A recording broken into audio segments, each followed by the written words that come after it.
Justru orang yang ilmunya kurang bermanfaat itu yang justru senang untuk disanjung puji. Ya, senang kalau dielu-elukan. Apalagi kalau disambut dengan cara meriah gitu ya. Lebih lagi kalau dia laki-laki, lalu yang nyambut emak-emak. Ya. Semua berteriak gitu. Ya, kan banyak sekarang anak-anak muda yang bahkan belum teruji mungkin keilmuannya, ya, tapi pintar joget di atas panggung, ya. Jadi dia ngisinya dimulai dengan konser dulu, joget-joget dulu. Itu kalau ciwi-ciwi ngelihat, ya, yang Gen Z, ya, itu langsung teriak-teriak, ya, histeris melihatnya. Sedangkan kita yang tidak histeris, ya, soalnya kita laki-laki, ya. Kalau yang histeris laki-laki nih, kacau ini. Perlu diperiksakan ya, ke psikiater. Nah ini kalau kita bermanfaat ilmu kita, semakin berilmu semakin tidak suka dengan yang sifatnya pujian-pujian. Ya.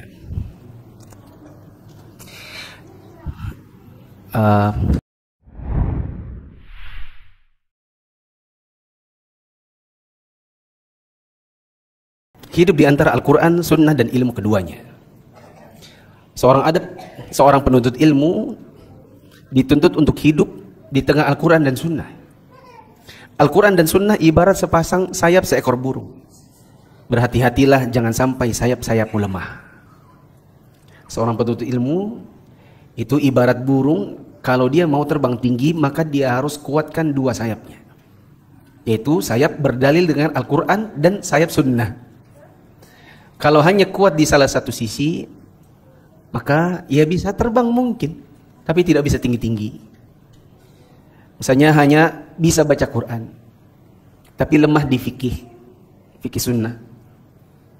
Kuat misalnya di hadis, tapi lemah di bacaan Quran. Usahakan bisa dua-duanya. Ini nasihat buat santri. Usahakan santri-santri jangan hanya dikuatkan dari sisi hafalan-hafalan. Mereka juga harus dikuatkan dari sisi keilmuan. Jujur saya banyak dapatkan banyak santri-santri yang keluar dari pondok pesantren dalam kondisi hafal kamil 30 juz, tapi tidak kuat dari sisi keilmuan. Ditanya hal-hal dasar pun mereka tidak tahu. Yang qadarullah adalah ketika mereka keluar, kenal dunia luar, ibarat kayak setan keluar dari penjara, ya, keluar setan aslinya, ya, cari cewek di TikTok, cari cewek di medsos, pacaran, hilang Qur'annya, ya, hilang ininya apa? Hafalan-hafalannya tidak digunakan. 41. Lengkapi perangkat di setiap bidang ilmu. Kata penulis Syekh Bakar bin Abi Zaid, engkau tidak akan menjadi seorang penuntut ilmu yang ahli dan menguasai suatu bidang ilmu sampai unta masuk lubang jarum sekalipun. Maksudnya nggak bakal mungkin. Unta bisa nggak masuk lubang jarum? Nggak mungkin. Jadi maksudnya engkau tidak akan jadi seorang penuntut ilmu yang ahli dan menguasai bidang ilmu sampai unta masuk lubang jarum sekalipun. Maksudnya nggak akan pernah, sebelum engkau melengkapi diri dengan perangkat-perangkat yang dibutuhkan dalam ilmu tersebut. Dalam ilmu fikih, kamu tidak akan bisa betul-betul mumpuni di bidang fikih sampai kamu lengkapi dirimu dengan ilmu fikih itu sendiri dan usulul fiqh, dan juga ilmu al-qawaid al-fiqhiyah. Ya, saya dapati sebagian teman-teman itu ada yang mencoba untuk ngisi kajian fikih. Di Balikpapan ada yang sudah saya tanya langsung, ya. Saya dengar antum ngisi-ngisi kajian fikih, ngisi kurban, ngisi kajian tentang sholat. Saya mau tanya, antum bisa bahasa Arab? Belum, Ustaz. Belum. Berarti kan nggak bisa usul fikih ya? Oh, bisa. Loh, gimana ada orang nggak bisa bahasa Arab bisa usul fikih? Ngeramput betul.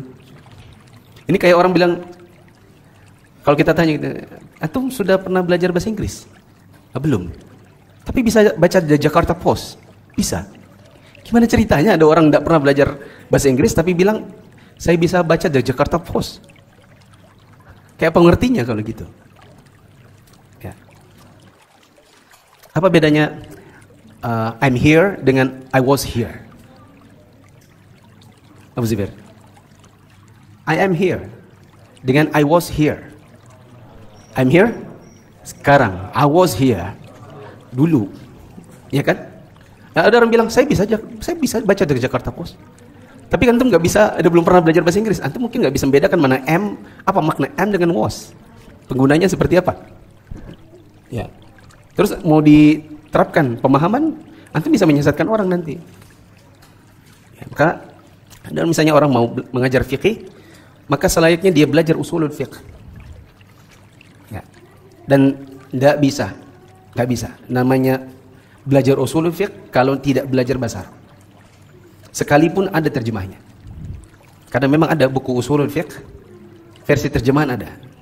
Di antaranya adalah Al-Usul min Ilmil Usul, diterjemahkan oleh penerbit Media Hidayah, Yogyakarta. Tapi saya sudah baca. Ini sekalipun dibaca dengan Indonesia, yakin pasti yang baca juga nggak paham kalau dia nggak belajar bahasa Arab. Karena ada banyak istilahnya nggak boleh diindonesiakan. Seperti nasakh. Bab nasakh harus nasakh. Nasakh, mansukh, nasikh, harus gitu. Nggak boleh diindonesiakan. Nanti kalau diindonesiakan malah aneh, malah sulit memahaminya.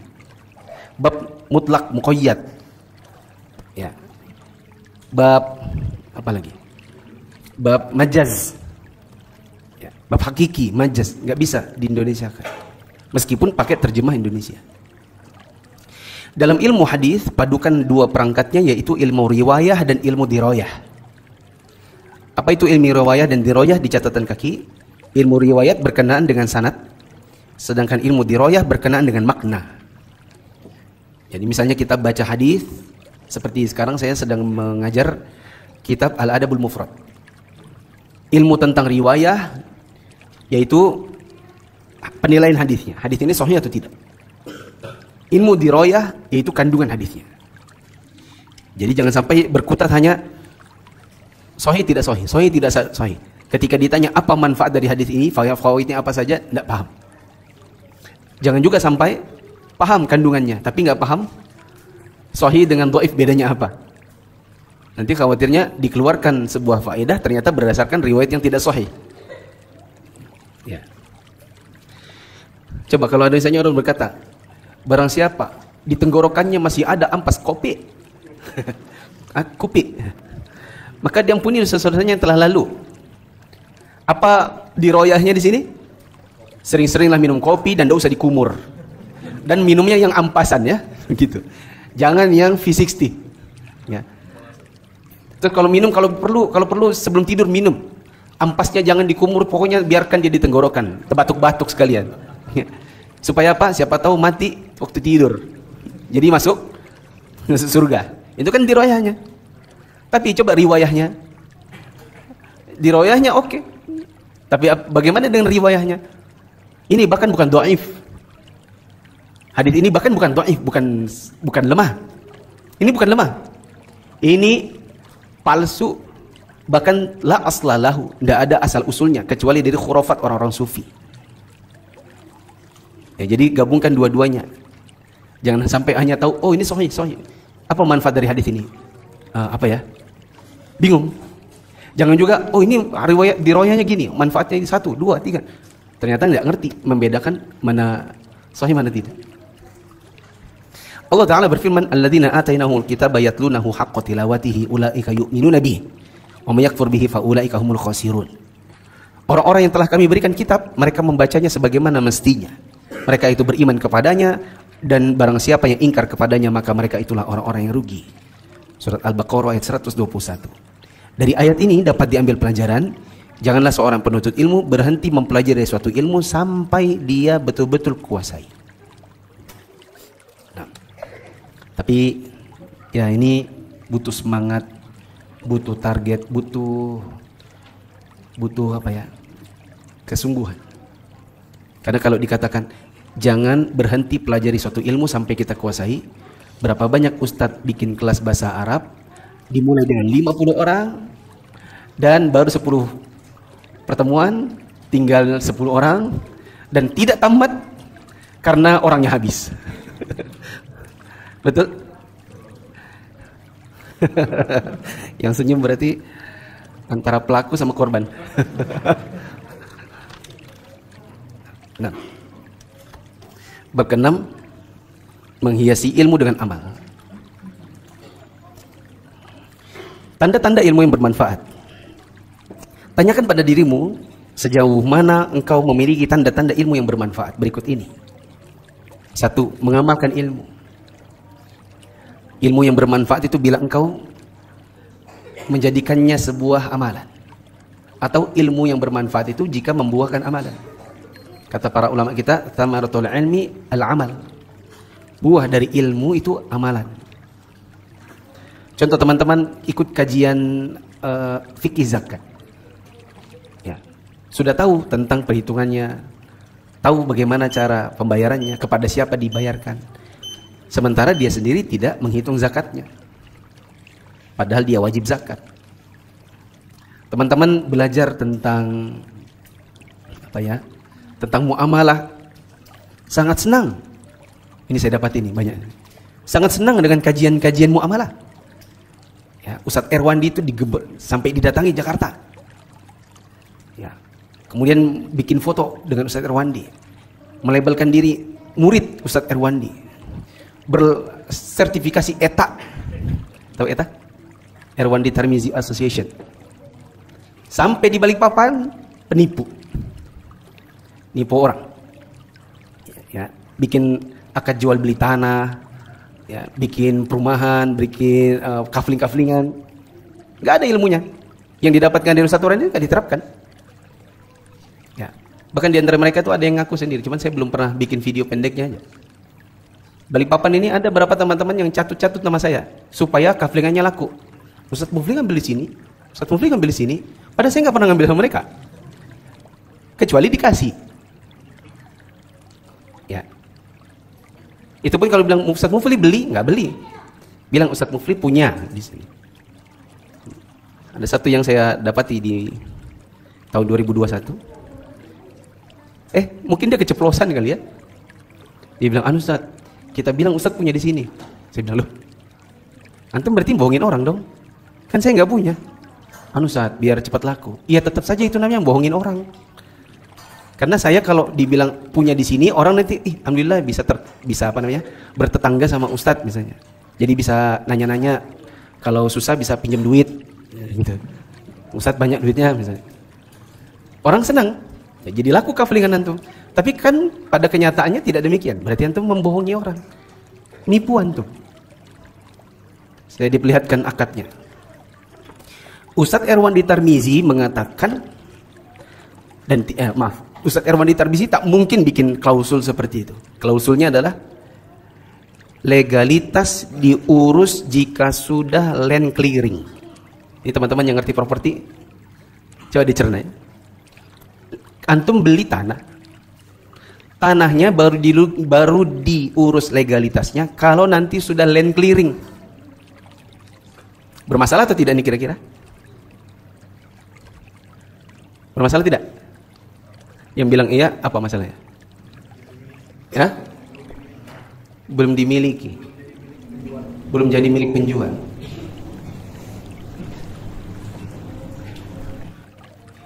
Baru diurus legalitasnya ke misalnya BPN. Tunggu land clearing. Lah kalau land clearingnya 8 tahun lagi gimana? Orangnya sudah lunas 5 bulan sejak pertama kali akad, gimana? Seharusnya legalitas diurus begitu dapat DP 20%. Sesuai uang masuk. Masa nunggu land clearing? Lah kalau land clearingnya 10 tahun lagi? Misalnya masih diurus izinnya sama pemerintah, bagaimana itu?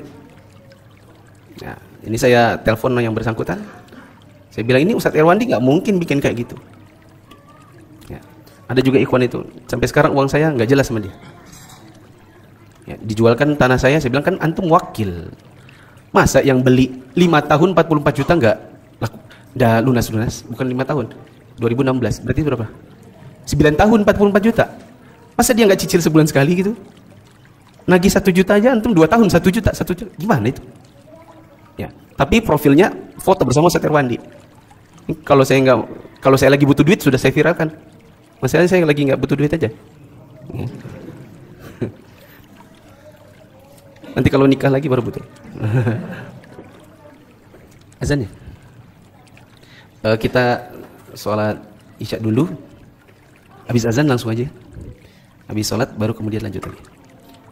Demikian, subhanakallahumma. Bismillahirrahmanirrahim. Alhamdulillah wassalatu wassalamu ala Rasulillah.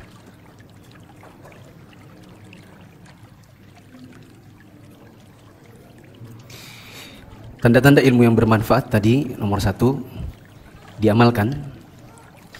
Dan mengamalkan ilmu itu membuat ilmu tersebut menjadi lekat di ingatan kita. Semakin sering diamalkan, maka semakin mengerti kita tentang seluk-beluknya. Contoh, seluk-beluk tentang puasa Syawal. Boleh atau tidak Syawal dulu sebelum qadha? Apakah harus selang-seling? Apakah harus berurutan? Bolehkah selang-seling? Apakah kalau sudah puasa Syawal berarti puasa 3 hari di 1 bulan itu tidak usah dikerjakan lagi atau tetap bisa? Dan seterusnya. Itu semakin melekat kalau kita mengamalkannya. Teman-teman kalau sering safar, maka insya Allah akan semakin sering mengamalkan jamak qashar. Saking seringnya melakukan jamak qashar, sampai-sampai seluk-beluknya semakin paham. Karena seluk-beluknya begitu banyak, kasus-kasusnya begitu banyak. Mungkin kita sering safar, sering mengamalkannya, akan bertemu dengan kasus baru dan mengundang pikiran kita untuk tahu. Beda dengan orang yang belajar fikih jamak qashar tapi jarang safar, ya, biasanya tidak akan lebih melekat. Begitu. Lanjut. Adik-adik yang di belakang boleh tenang. Nah. Kedua, tidak senang dengan sanjungan, pujian, dan dibangga-banggakan depan manusia. Justru orang yang ilmunya bermanfaat itu nampak dari tawadhu. Kalau kita dulu bahasa ini, pelajaran di SD ada pelajaran peribahasa, semakin berisi semakin merunduk. Itu ilmu yang bermanfaat. Justru orang yang ilmunya kurang bermanfaat itu yang justru senang untuk disanjung puji, ya, senang kalau dielu-elukan, apalagi kalau disambut dengan cara meriah gitu ya. Lebih lagi kalau dia laki-laki, lalu yang nyambut emak-emak, ya, semua berteriak gitu. Ya, kan banyak sekarang anak-anak muda yang bahkan belum teruji mungkin keilmuannya, ya, tapi pintar joget di atas panggung, ya. Jadi dia ngisinya dimulai dengan konser dulu, joget-joget dulu. Itu kalau ciwi-ciwi ngelihat, ya, yang gen-z, ya, itu langsung teriak-teriak, ya, histeris melihatnya. Sedangkan kita yang tidak histeris, ya, soalnya kita laki-laki, ya. Kalau yang histeris laki-laki nih, kacau ini. Perlu diperiksakan ke psikiater. Nah ini, kalau kita bermanfaat ilmu kita, semakin berilmu semakin tidak suka dengan yang sifatnya pujian-pujian, ya.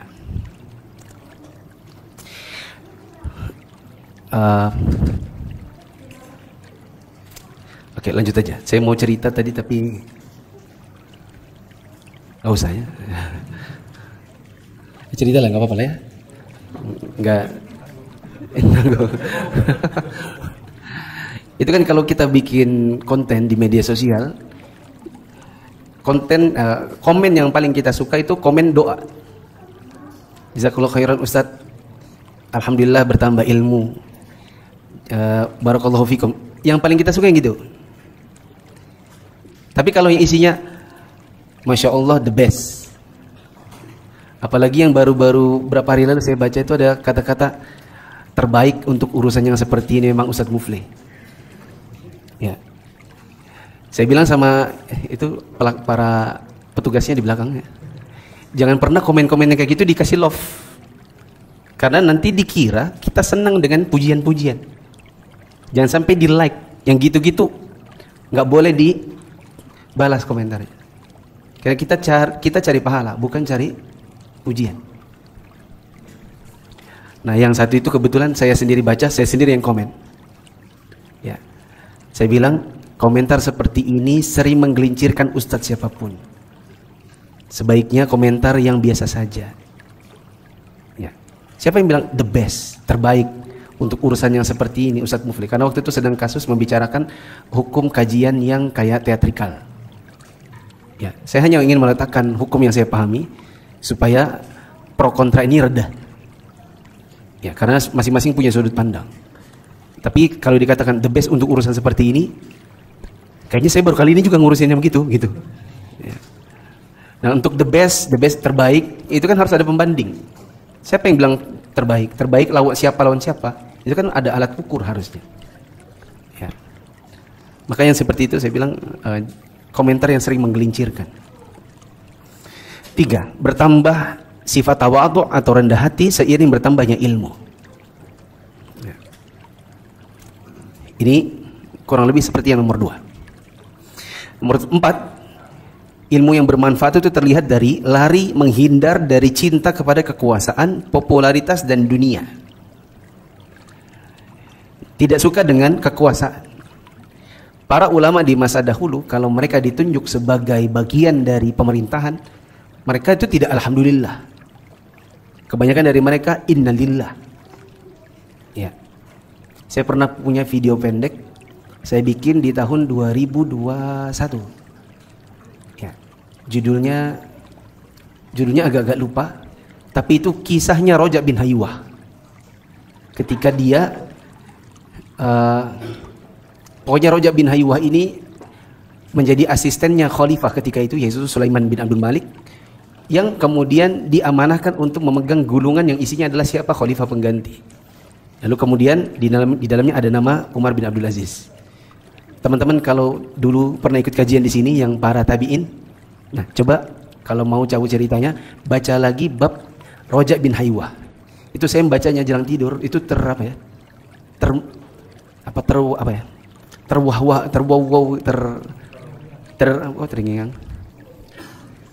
terkagum-kagum ya dengan perilaku orang-orang di zaman dahulu.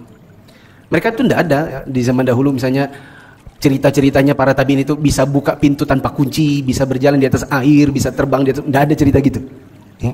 Cerita mereka cerita-cerita bagaimana orang-orang soleh di masa dahulu dengan keilmuannya, dengan ketawaduannya. Di antaranya adalah bagaimana Umar bin Abdul Aziz ketika disebutkan namanya sebagai pengganti khalifah Sulaiman bin Abdul Malik adalah Umar bin Abdul Aziz. 2 orang astagfirullah, 2 orang innalillahi wa rajiun bareng-bareng. Umar bin Abdul Aziz innalillahi wa rajiun, soalnya dia yang disebut. Sedangkan yang satu lagi namanya Hisham bin Abdul Malik innalillahi wa rajiun, soalnya bukan dia yang disebut. Nah, itu ada di buku itu. Kalau mau dengar versi videonya ya di YouTube Mufli Safitra Official. Kalau nonton, don't forget to comment, like, subscribe, dan share and subscribe. Tapi nggak ada duitnya di situ ya.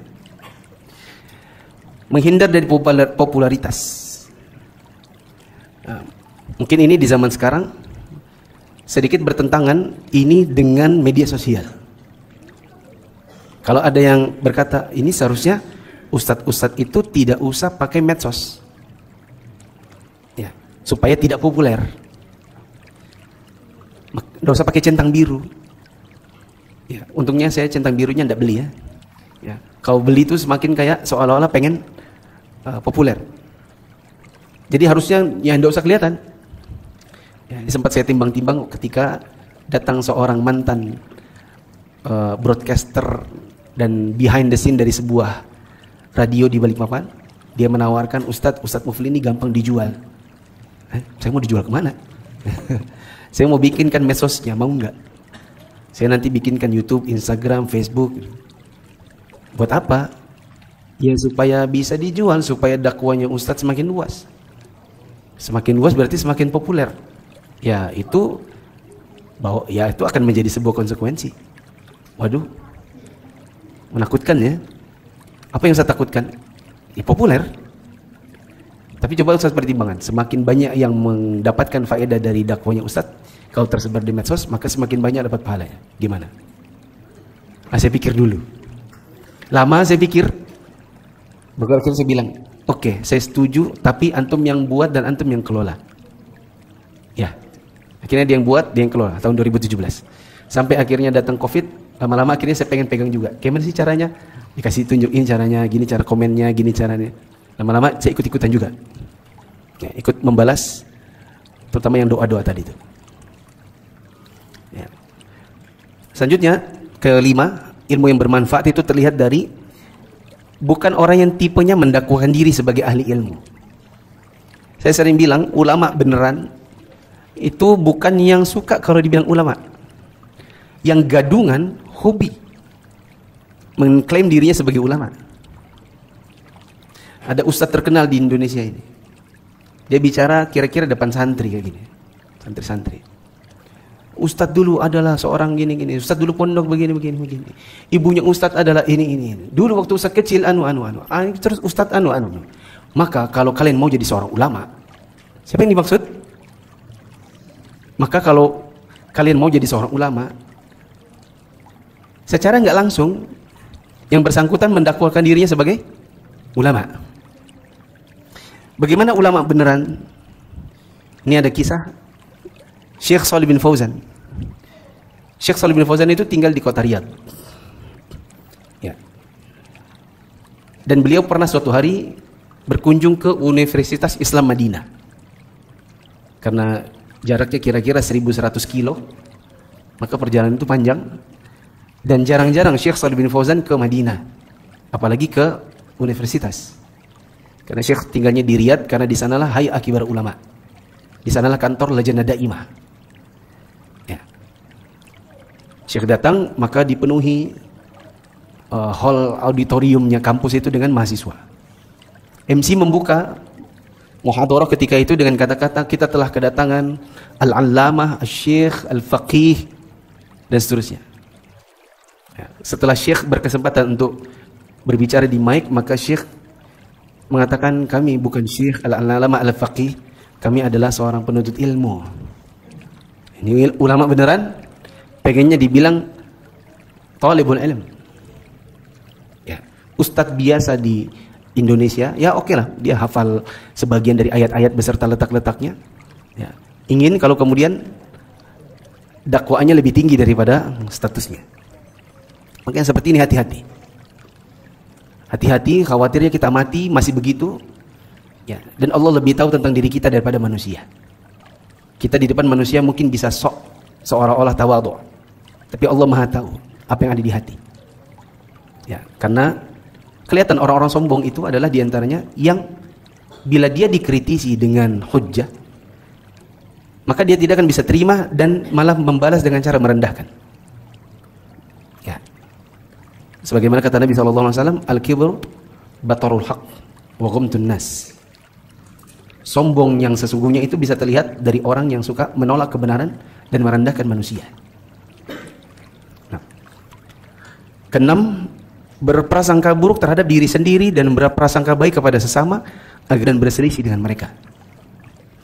Karena bisa jadi kita dengan saudara-saudara kita ya berbeda dari sisi keilmuan, berbeda dari sisi sampai tidaknya sebagian ilmu. Bisa jadi kita pada sebagian hal lebih baik, bisa jadi kita dengan pada sebagian hal yang lain dia lebih utama. Oleh karenanya tawadhu'. Ya. 43, zakat ilmu. Kata penulis, tunaikanlah zakat ilmu dengan cara engkau menyerukan kebenaran, mengajak manusia kepada yang ma'ruf, mencegah dari yang mungkar, menimbang antara maslahat dan mudarat, menyebarluaskan ilmu, cinta pada hal-hal yang bermanfaat, cinta pada hal-hal yang bermanfaat.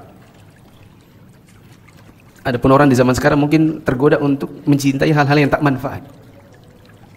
Ya, seperti suka dengan akun-akun di media sosial yang isinya nggak manfaat, yang isinya misalnya cuma lucu-lucu tok, sketsa yang mungkin isinya humor-humor saja. Ya. Ada banyak konten kreator yang begitu, dan banyak dari penuntut ilmu yang masih suka begitu. Ya, yang isinya hanya humor-humor tidak jelas. Nah. Kemudian mengorbankan diri demi ilmu. mengorbankan diri demi ilmu. Seperti mengorbankan waktu.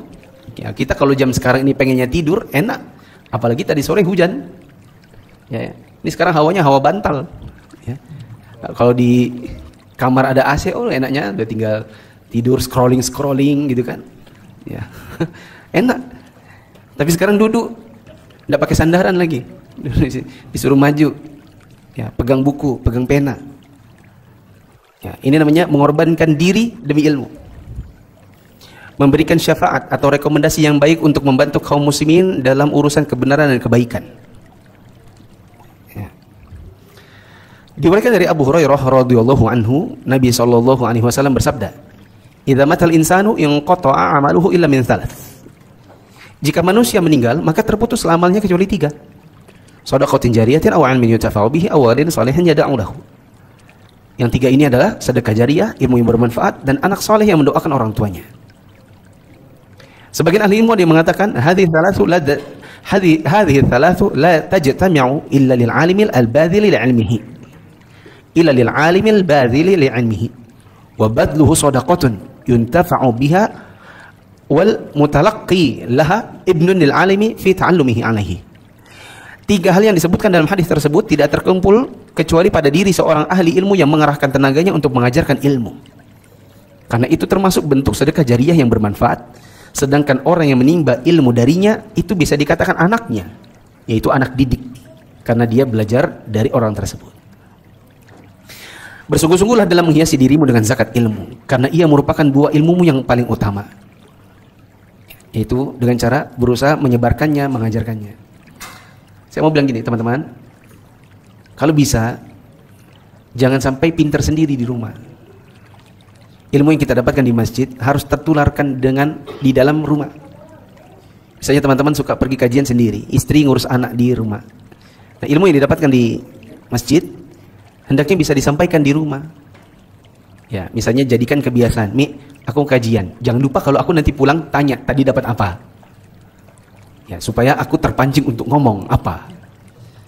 Ya, kadang-kadang kita itu tidak bisa mengungkapkan ilmu yang ada di kepala kita. Kita tahu, tapi sulit ngomongnya. Ya kan? Sering kalau ditanya, apa gini nih? Anu itu apa sih? Kenapa begitu? Karena tak terbiasa mengeluarkan ilmu itu dalam bentuk lisan, ucapan. Nah, itu butuh pancingan.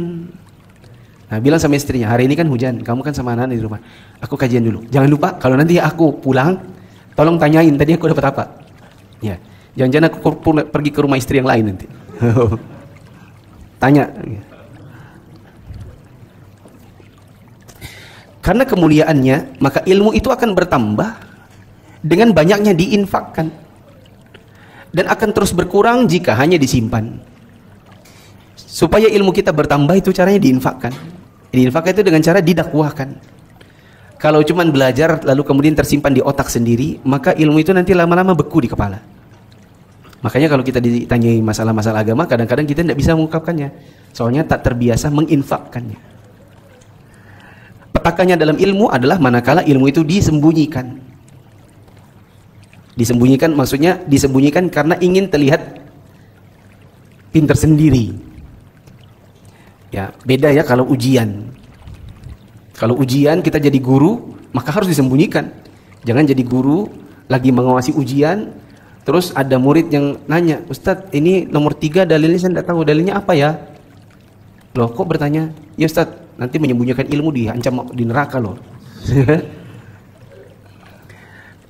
Konon ada yang mengatakan, Syekh Muhammad Asy-Syanqiti rahimahullah, beliau dahulu ketika mengajar di Madinah, kalau ujian beliau tidak mau jaga. Kenapa beliau tidak mau menjaga ujian? Karena takut ditanya sama mahasiswa. Karena ada juga mahasiswa yang pernah gitu kan beliau, ya Syekh,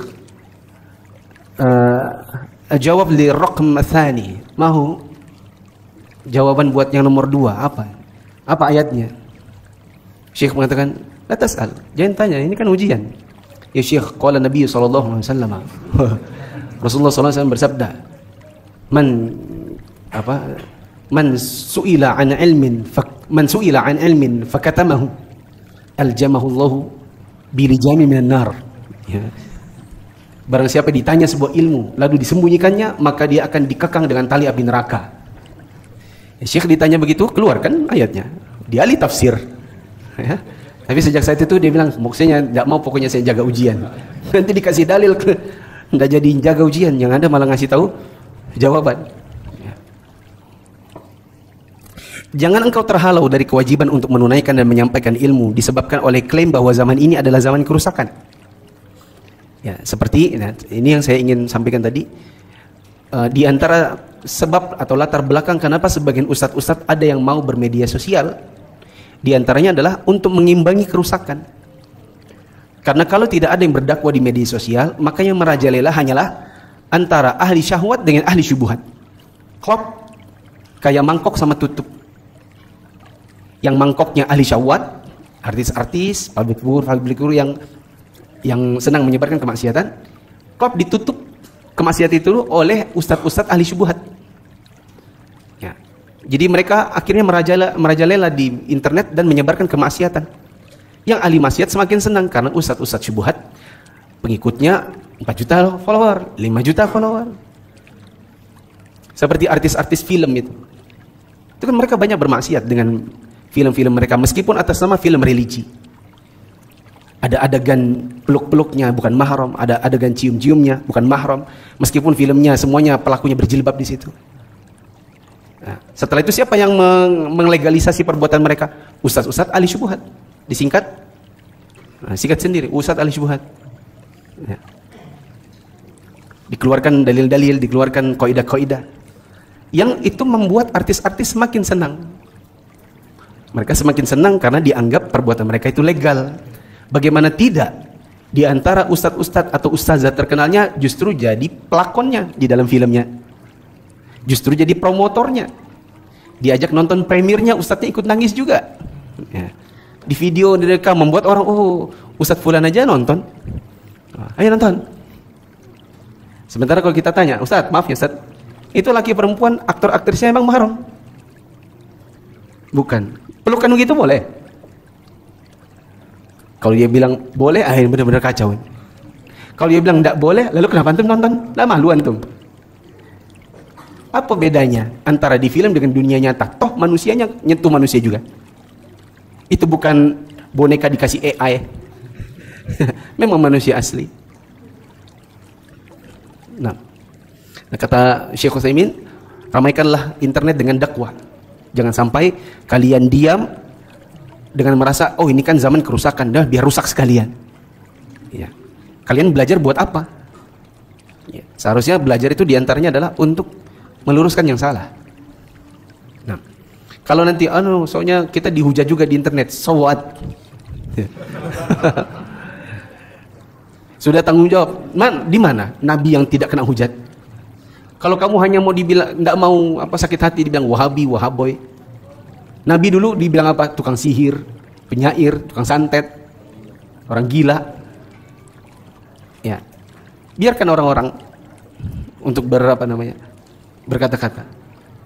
Lagi pula kalau di YouTube kan ada fasilitasnya. Gak suka komennya, hide this user from channel.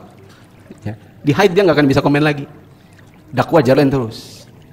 Ya, sebarkan ilmu sebanyak-banyaknya. Nah, saya mau bilang gini juga, teman-teman yang tidak berdakwah di internet, kalau pas lagi nonton, jangan pelit like. Ya, antum dapat faedah. Oh, masya Allah. Like gak ya? Nggak usah, nanti ustadznya terkenal.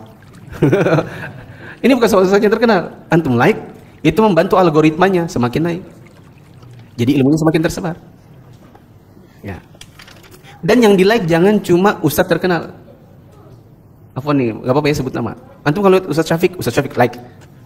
Belum ditonton, like. Belum tahu isinya apa, like, langsung like. Gitu. Kalau ustadznya nggak terkenal, skip. Padahal antum dengerin sebentar, dapat faedahnya ternyata. Tapi nggak terkenal, dosa biarkan dia nggak usah terkenal, skip. Jangan.